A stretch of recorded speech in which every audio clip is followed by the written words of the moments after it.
రైతు రైతు రైతో పాడుగాను నీ రాతో మెతుకు మెతుకుపై నీ పేరున్న మెతుకులాట నీ బతుకు చివరకు చేరుతుంది ఏ చితికు.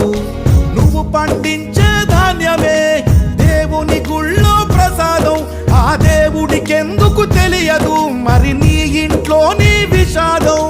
కళ్ళకత్తుకొని తింటారు నీ కన్నీళ్ళెవరు పాపరు.